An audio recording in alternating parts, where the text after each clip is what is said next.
Ladies and gentlemen, you do not need to wait for a miracle to change your life. Sometimes, it is the smallest decisions that create the biggest difference. The journey to a better life is not made through grand gestures, but through quiet steps taken every single day. And those steps come in the form of habits, simple, consistent, daily habits that slowly shape you into someone you are proud to be. Start your day with stillness, not screens. There is something sacred about the beginning of the day. It is quiet, it is soft, it holds a space where your mind has not yet been cluttered by opinions, notifications, or noise. And that is exactly why it matters how you start it. Most people open their eyes and immediately open the screen, messages, emails, social media. The world barges in before they have even taken their first deep breath. Their thoughts are hijacked by everyone else's life before they have connected with their own, and slowly, without realizing, they stop owning their day. Their peace is gone before it begins. But what if we did it differently? What if the first few minutes after waking up became a pause instead of a scroll? Stillness does not mean sitting like a monk or doing something dramatic. It means giving your mind the gift of quiet before the chaos begins. It can be sitting by a window, sipping water, saying a small prayer, or just breathing deeply with your hand on your heart. This habit changes everything. When you start your day with stillness, your thoughts are clearer. You do not react to every small thing. You listen more. You notice more. You feel more connected to yourself. Your decisions are not rushed. Your emotions are not all over the place. You begin the day by being present, and that presence becomes the foundation of everything else. In stillness, you remember what matters. You remember who you are, not what people expect you to be. You remember your dreams, not just your deadlines. You remember your peace, not just your pressure. Stillness is where you meet yourself before the world meets you. It is also a gentle way of showing self-respect. You are telling yourself, you matter, your mind matters, your peace matters. And the beautiful part, it only takes 5 or 10 minutes, just a little time for you, before the rest of the world enters. No phone, no rush, no noise, just awareness. People chase calm like it is a secret treasure. But calm is not found somewhere out there. It is created by what you do, daily. And starting your day with stillness is one of the most powerful ways to create that calm. Think of it like tuning an instrument. If you start your day off-key, the rest of the day struggles to find harmony. But if you begin with a pause, a deep breath, a silent intention, your rhythm aligns. You move with more grace. You think before you speak. You feel before you react. You start leading your day instead of being dragged by.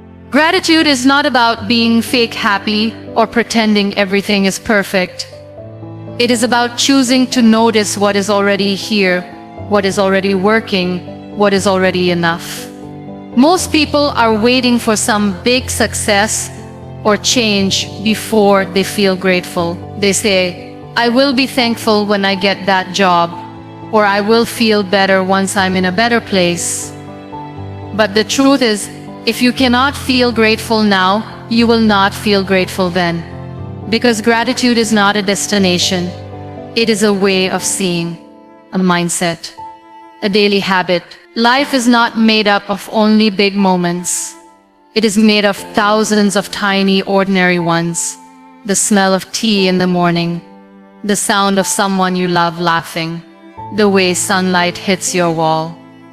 A message that arrives at just the right time, a small win that no one claps for. These are the things that go unnoticed when we are always chasing more.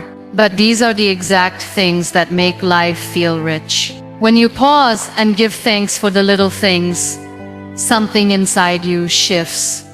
Your mind stops racing. Your heart softens. You start to see beauty in what you already have. Gratitude is also protection. It protects your peace. When your mind wants to spiral into everything that is wrong, Gratitude pulls it back to what is right. When you feel overwhelmed, it brings you back to what is working. It does not erase your pain. It just reminds you that your pain is not the whole picture. It says, yes, this is hard, but look, there is still light. And sometimes that reminder is all you need to keep going. Practicing gratitude is not complicated. It is not a ritual that takes hours. It can be one sentence written down in a notebook, one thought whispered before sleeping, one deep breath followed by, thank you for this moment. The key is consistency. You do not wait for special occasions. You do not wait until everything feels perfect. You do it every day, especially on the days when it feels hardest. Because those are the days your mind needs it the most. It is easy to complain, easy to focus on what is missing, what others have, what you wish was different. But when you train your brain to see what is present, what is good, what is kind, your life begins to feel lighter. You start appreciating the things you used to take for granted. The body that carries you, the mind that is still learning, the heart that still hopes. Even when things are tough, you start to say, I am grateful for my strength, for my breath, for the chance to try again. Gratitude also changes how you treat others. You stop taking people for granted. You notice their efforts. You say thank you more. You become softer, more patient, more open, and in return your relationships deepen. Because nothing connects people more than feeling seen, appreciated and valued. This habit of gratitude slowly becomes a lens. You begin to see life, not as a list of demands, but as a collection of blessings. Not as something you are owed, but something you are gifted. And with that shift, even your struggles begin to teach you something. Even your losses reveal what truly matters. You stop moving through life with a heavy heart. You walk with presence, with awareness, with grace. Every morning you have two choices. Focus on what is missing, or focus on what is already here. One will drain you, the other will fill you. One will keep you chasing, the other will keep you grounded. Gratitude is not a feeling that comes after joy. It is the path to joy itself. Sleep is not a luxury, it is a necessity. It is not something you do only when everything else is done. It is the foundation that allows everything else to be done well. And yet sleep is the first thing many people sacrifice. They stay up scrolling, watching, worrying, working, telling themselves they will rest later, they will catch up eventually. But the body does not wait for permission, it keeps score. And the cost of ignoring sleep shows up quietly at first, in tired eyes, in foggy thinking, in short tempers, in slow healing. Then slowly, it becomes your new normal, waking up tired, living in a haze, chasing energy from coffee instead of your own rhythm. When you sleep with intention, you give your body the gift of repair. You allow your mind to process, your muscles to recover, your heart to reset. Sleep is not just rest, it is restoration. A time when the body does its silent work. It clears the clutter from your brain, balances your hormones, strengthens your immune system, and calms your nervous system. It is the reset button most people keep ignoring while wondering why they feel off balance. But sleeping with intention means more than just lying in bed. It means preparing your mind for rest, creating a space that feels safe, calm, and quiet. Letting go of the day instead of carrying it with you into the night. It means setting boundaries with technology, with noise, with late-night habits that steal your peace. When your sleep becomes a ritual instead of an afterthought, your life begins to feel more in sync. Waking with purpose is just as important. It is about rising, not in panic, but in presence, not hitting snooze over and over, but opening your eyes with a sense of choice. Starting your day not in a rush, but with a small moment of stillness. That does not mean every morning will be perfect, but it means you are not at the mercy of your alarm. You are not stumbling into your day half awake and already behind. You are showing up, alert, grounded, clear. The quality of your morning is shaped by the quality of your night. If you fall asleep with stress, chaos, noise, it follows you into the next day. But if you end your night with calm, intention, and gratitude, that energy carries forward. It becomes a rhythm, one that does not just make you healthier, but more focused, more emotionally stable, more creative, more kind. Most people chase motivation, but the truth is sleep gives you the clarity to know what matters. It gives you the strength to follow through. It gives your brain the reset it needs to solve problems, to focus, to learn. When you are sleep deprived, everything feels harder than it actually is. Small problems feel like heavy burdens. Simple tasks feel overwhelming, and joy starts to feel out of reach. You do not need a perfect routine. You just need a commitment to protect your rest. To not see sleep as wasted time, but as sacred time. To respect your bedtime like you respect your meetings. To honor your body's signals instead of fighting them. To create an evening space that soothes your mind instead of stimulating it. That could mean reading a book instead of watching another episode. Writing down your thoughts instead of scrolling. Dimming the lights instead of keeping your phone lit in your face until midnight. Waking with purpose does not have to mean a long morning routine or chasing the sunrise every day. It simply means waking up and knowing you are not behind before the day even starts. It means beginning your morning with one clear thought, one steady breath, one calm step forward. That steadiness is not about speed, it is about direction. It is what gives you the power to move through your day with intention instead of reaction. Sleep and wake are not two separate things. They are the beginning and end of the same cycle. And when you learn to honor both, your entire life begins to feel more alive. The way you speak to yourself becomes the way you live your life. Every word, every thought, every sentence you repeat in your mind creates a pattern. Most people do not even realize how unkind they are to themselves. They mess up once and call themselves a failure. They make a mistake and replay it in their head like a punishment.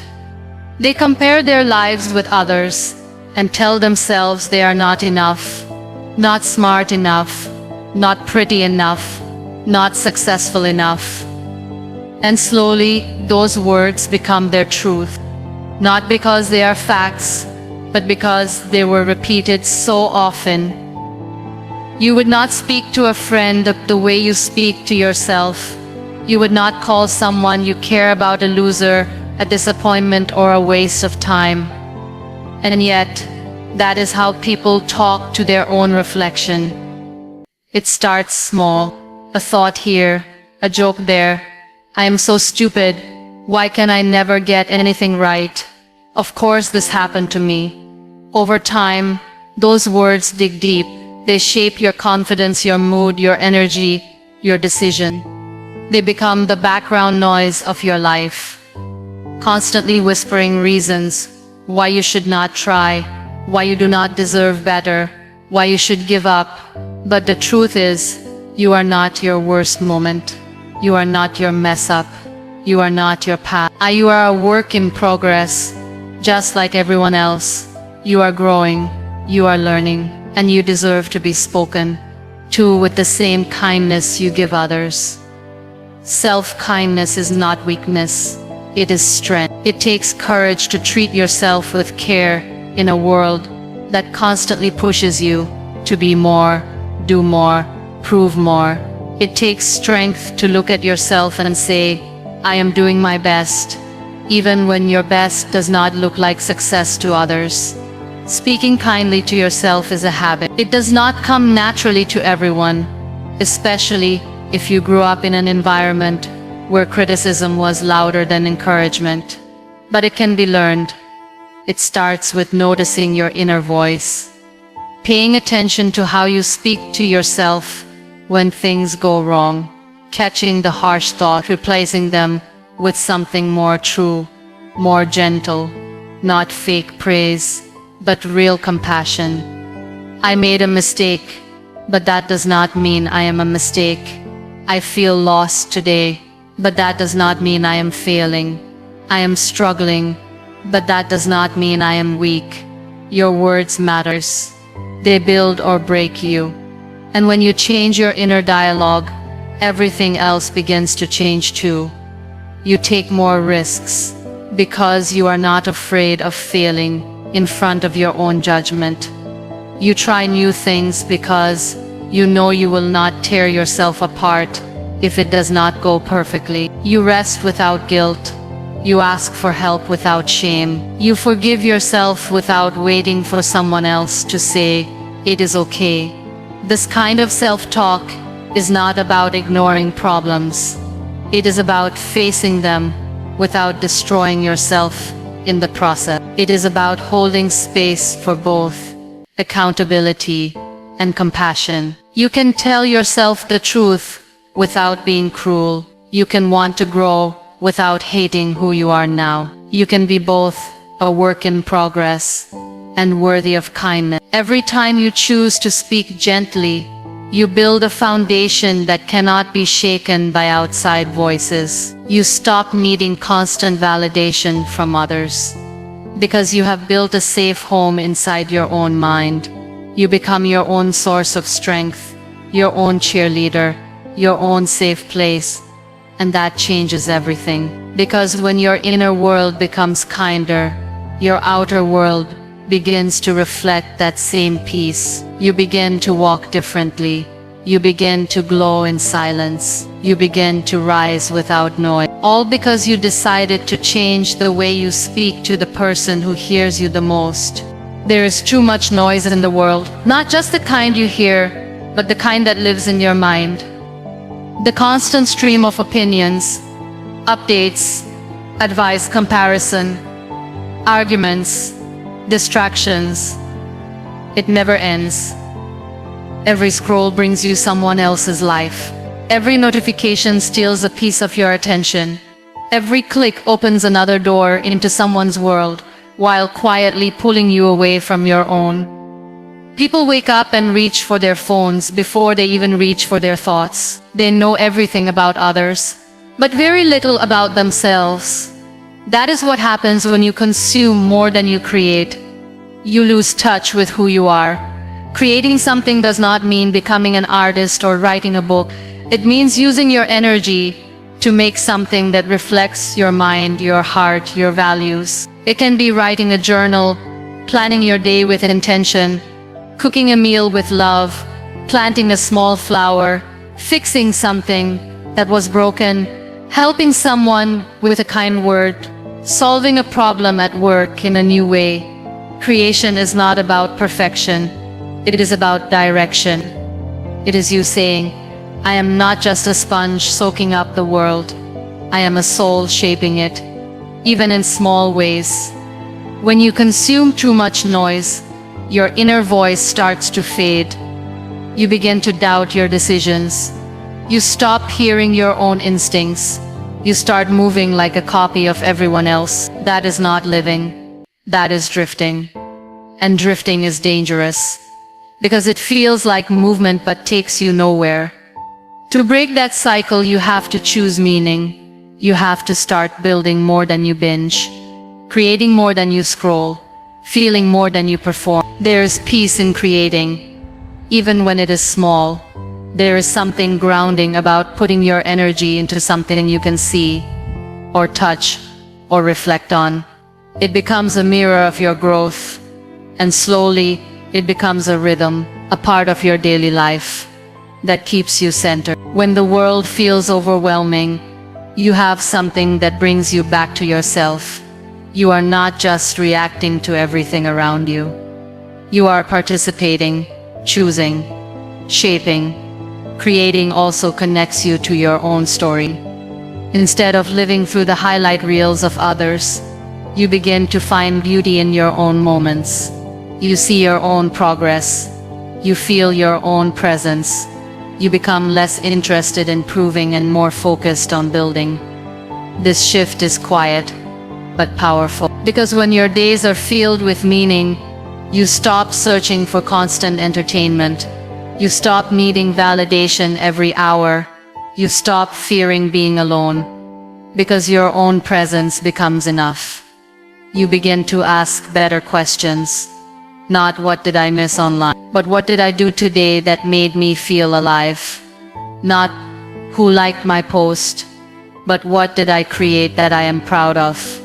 Not how do I look compared to others, but how does my life feel when I am truly present in it? These are the kinds of questions that build a better life. And they cannot be answered in the middle of noise. Silence is not empty. It is full of answers. Stillness is not boring. It is rich with meaning. But you can only access that when you unplug from the noise long enough to listen. Listen to your own thoughts. Listen to your needs. Listen to your dreams. And then create something with that energy. Something real. Something true. Something that reflects who you are becoming. When you do that daily, even in small ways, you reclaim your power. You no longer wait for life to give you meaning. You bring meaning to life. Time is not just hours on a clock. It is your energy, your focus, your life. How you spend your time is how you spend your existence. And yet, so many people treat it like it is unlimited. They give it away without thinking. To distractions, to people who drain them, to tasks that do not align with their values, to habits that leave them empty, and then they wonder why they feel behind, unfulfilled, disconnected. But the truth is, if you do not respect your time, no one else will. You do not need more hours. You need more awareness, more clarity on what actually matters to you, more boundaries around your priorities. Because not everything deserves your time. Not every message needs a reply. Not every request needs a yes. Not every notification deserves your attention. Saying yes to everything is not kindness. Sometimes it is avoidance. Avoidance of what you really want to build. Avoidance of the hard work of focus. Avoidance of the discomfort of choosing yourself. Respecting your time is an act of self-worth. It is you saying, my life matters enough to protect. It is not about becoming rigid or obsessed with productivity. It is about becoming intentional. Asking yourself, is this how I want to spend my life? Before saying yes. Recognizing that every hour you give away is an hour you never get back. Being generous with your time is beautiful, but it should come from a place of fullness, not guilt or pressure. One of the reasons people struggle with time is because they forget they have the right to choose. You do not have to attend every gathering, take every call, scroll for every update, say yes to every demand. You are allowed to pause, to say no, to reschedule, to carve out time for rest, for focus, for healing, for growth. Time is a currency, and your values are the budget. Spend it where it brings the most meaning. This habit of protecting your time also builds self-trust. When you say, I will wake up early to write, or I will exercise at this hour, and then you follow through, you begin to believe in your own word. That belief grows into discipline. Discipline grows into progress, and progress becomes the quiet proof that your life is moving in the right direction. Not because of a miracle, but because you took responsibility for how your time is spent. Distractions will always be there, but so will your dream. The difference lies in what you choose more often. It is not about never getting distracted. It is about noticing it and coming back. coming back to your values, coming back to your focus, coming back to what you said matters to you. That return is a habit, and habits are what shape your future. Another part of respecting time is respecting the time of others. Showing up when you say you will, being present in conversations, not wasting energy on gossip, blame, or things outside your control. When you treat time with care, you become more grounded, more thoughtful, more effective. You stop rushing through life and start living inside it. This habit also brings freedom, because once you realize that you are in charge of your time, you stop being a victim to your schedule. You stop blaming the world for your chaos. You take ownership, and that ownership is what allows you to design a life that fits you, not one that constantly exhausts you. There will always be demands, there will always be noise, but within that, you can create space for your work, space for your rest, space for your healing, space for what truly matters. And the more you practice this, the more your days begin to feel like your own, not borrowed, not stolen, but truly lived. Your body is your home, the only place you truly live in. And yet, so many people treat it like an afterthought. They wait until something goes wrong to notice it. They sit for hours without movement, ignoring the tension in their back, the tightness in their chest, the stiffness in their legs. They tell themselves they are too busy, too tired, too overwhelmed. But the truth is, even 5 minutes of gentle movement can shift your entire day. You do not need a fancy gym or a personal trainer. You need awareness. A moment of connection between you and your body. Movement is not just about fitness. It is about energy, emotion, presence. When you walk, stretch, breathe deeply, or simply sway your body, you are not just working on your health, you are releasing what your body has been holding. Stress, sadness, frustration, all of it gets stored in your muscles, your posture, your breath. When you move, you let it out. You feel lighter, not just physically, but mentally and emotionally too. That is why some of the clearest thinking happens during a walk. That is why dancing alone in your room can change your mood faster than any motivational quote. You do not have to be perfect. You do not have to follow a strict routine. You just need to begin. A few stretches after waking up, a walk around the block, a dance in your kitchen. A few minutes of yoga. Movement is freedom. It is your body saying, I am still alive. I still work. I still carry you. And when you respond with care, your body responds with strength. It becomes more open, more fluid, more awake. We live in a world that glorifies pushing through pain, sitting for hours on end, working endlessly, proving our worth through exhaustion. But your body was not designed for that. It was made to move, to bend, to breathe. When you ignore that need, your body starts to speak louder through discomfort, through aches, through fatigue. It is not weakness, it is a message. And movement is the reply. Moving your body daily is also an act of self-respect. It is you saying, I matter enough to take care of myself. It is you making time even in a busy day to connect with the one thing that carries you through everything. It does not need to look impressive. It needs to feel honest. Some days it might be a strong workout. Other days it might be just a walk in silence. Both are valid. Both are enough. Movement also brings you back to the moment. In a time where our minds are scattered in 100 directions, your body is always here. When you move with intention, you ground yourself. You stop overthinking. You stop rushing. You just breathe and move and exist. That is healing in itself. And when you move regularly, your confidence starts to rise. Not because of how you look, but because of how you feel. You begin to trust yourself. You begin to feel capable. You notice your posture change. Your steps become firmer. Your presence becomes stronger. You stop shrinking yourself. You take up space, not just physically, but emotionally and mentally too. Your body wants to support you. It wants to help you feel better, live better, be better, but you have to meet it halfway. You have to show up for it.